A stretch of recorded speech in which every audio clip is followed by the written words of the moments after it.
Hey Clashers, and welcome back to another video, and today we're going to take a look at the defensive side of the game for Town Hall 14, 13, 12, 11 and 10. And if you like videos like these, make sure to use a creator code. Use code ITSU for all of those crazy good offers. And I think we always start with a photo of the base and then diving into a replay. The most important thing which I most of the time want to highlight is the tester form, because this is actually way more important right now than you might think. So taking a look at this base, we have Jacoby coming in with the P.E.K.K.A. Smash. He's using the Warden Walk to make sure that he's funneling the side and then getting his P.E.K.K.A. Smash into the core of this base. This base is pretty much similar to a box base, where you have like the classic setup with one big difference, which is kind of throwing sometimes attackers for the loop. What does this mean? It's the heroes.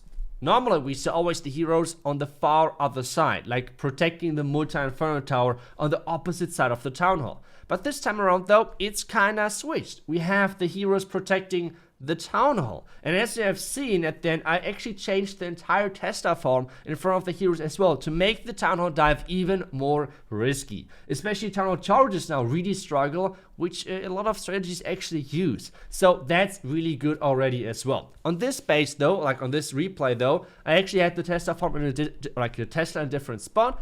But to be honest, I think it's even better now because you have less splash damage, less lightning, less super dragon splash value than before. So now we're diving into this compartment, right? Like the Jacoby's putting everything in so far.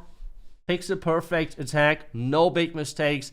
Sending in the blimp as well, using the blimp with the warden ability. Everything so far is good.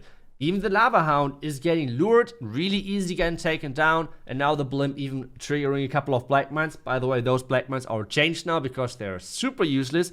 But yeah, so we have so far a really good looking attack. The only problem now is that the healers seem to have a little bit of a rough problem of following, and there is so much damage on the back end that those P.E.K.K.A. really struggle to get like a lot of value. The next problem is, how do jump spells and queen interact and how do they work? Well, there's a big problem between of those. So if there's a jump spell and the first one or two compartments are empty, the queen does not see this jump spell anymore. Even though with the jump she could access like the back end, like the expo for example, she does not see it. That's how the queen kind of works. So that's a huge problem obviously for any smash attack which is coming from this angle, making sure that smash attacks which are using this angle have no chance whatsoever. So the queen now locked into the tunnel compartment completely alone. Meanwhile, we have the warden with all of those healers on the other side, which like he cannot do anything in 30 seconds, which means this one is going to be a really good, really solid defense because all of those defenses were inside a tournament. So all of those players were actually really good. So you cannot expect, and you won't see too many of those. I can already spoil, maybe there's one or two of them, but you won't see too many crazy one-star defenses, because as I said, those bases used in a tournament are not designed to defend on one-stars, except like the attacker is messing up a lot. Still, you can use that, especially with the new traps in Legends.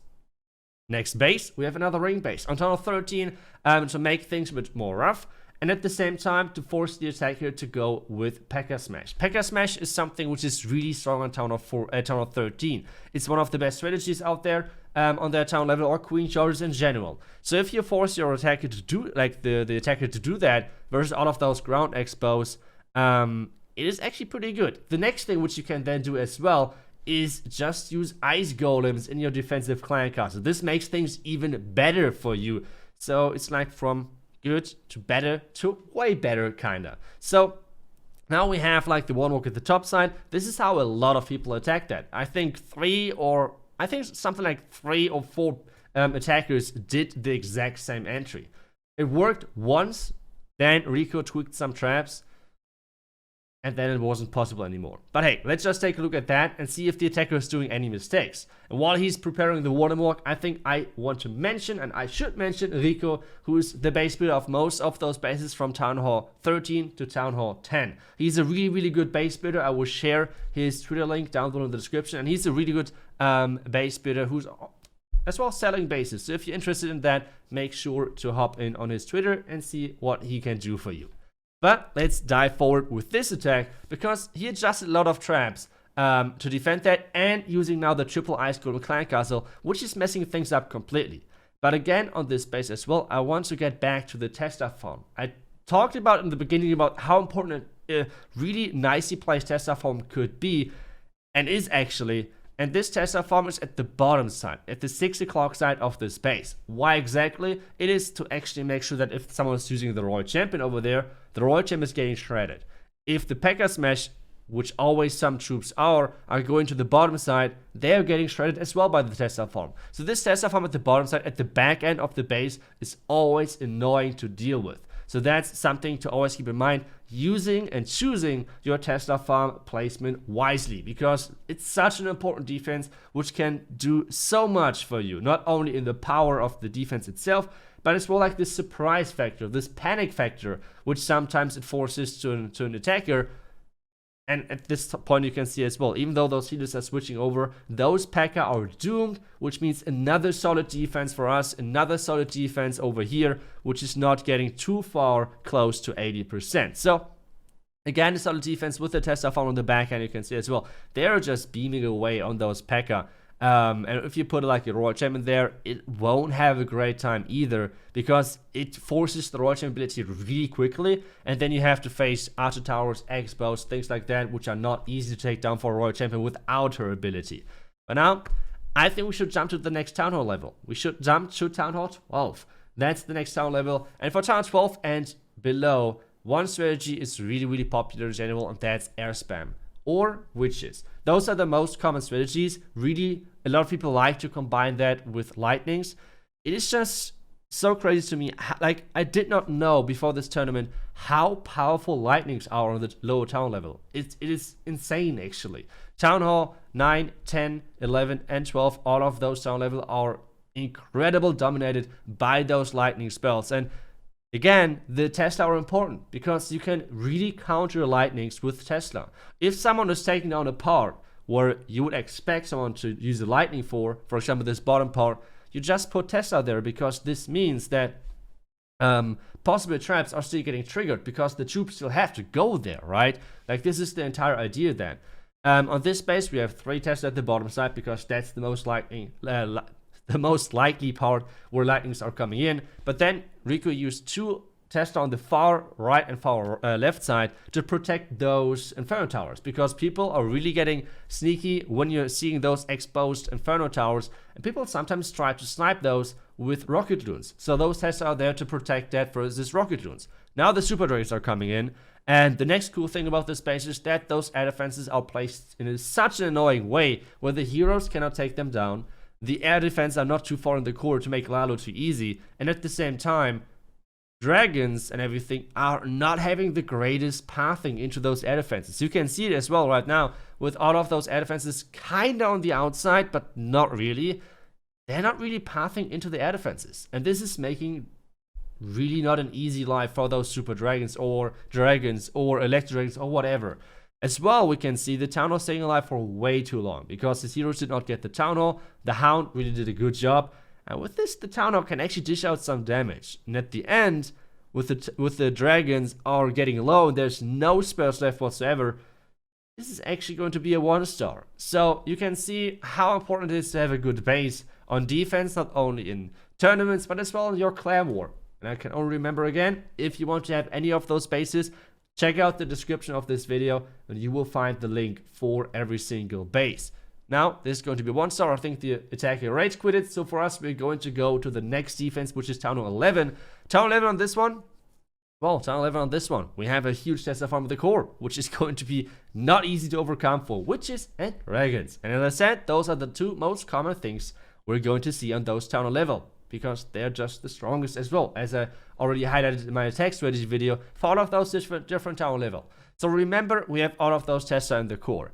Again, like if someone's trying to use the lightnings for sweeper and expos or something like that, they're going to have a really rough time. But this attacker has a different idea, and in my opinion, a really cool idea, which might work. Let's see. But the thing is, which he's first doing is taking down the eagle, because the eagle would be on the back end because he wants to enter around the Town Hall.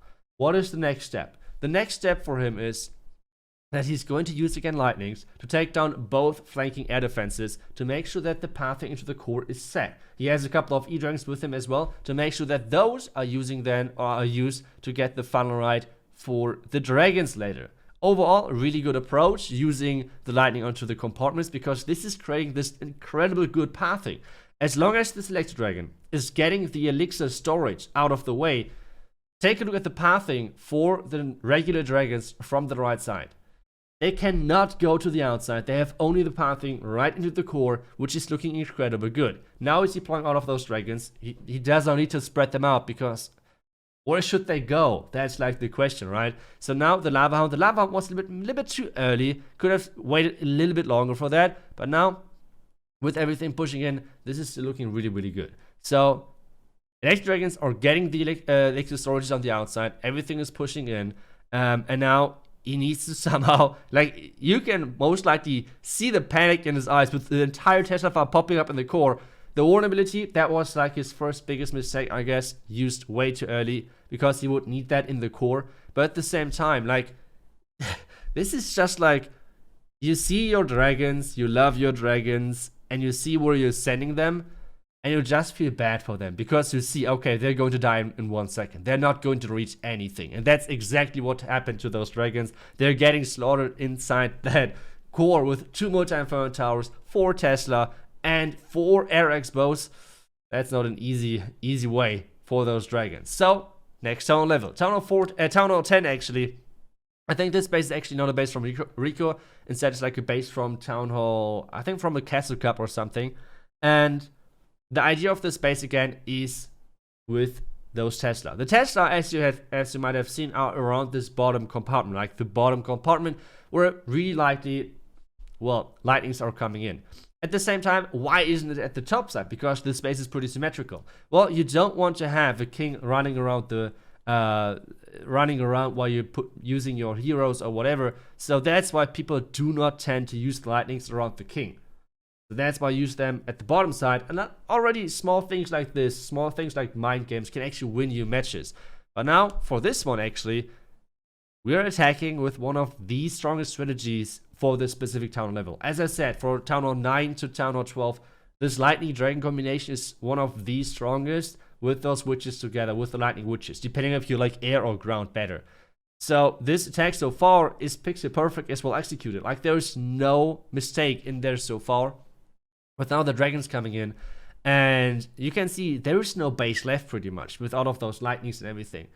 But at the same time, now with the Tesla from the back end, this is obviously a huge problem for those dragons, because even though they're tanky, it's not going to be the easiest to get through all of that. So far now with those Tesla, it's going to be tricky. It's going to be really tricky to get through that. The heal spell is in place. But the sweeper is pushing those dragons a little bit back out there, so the heal spell is not getting the greatest value, but it's making sure that the Electro Dragon is getting like 1 or 2 attacks of more.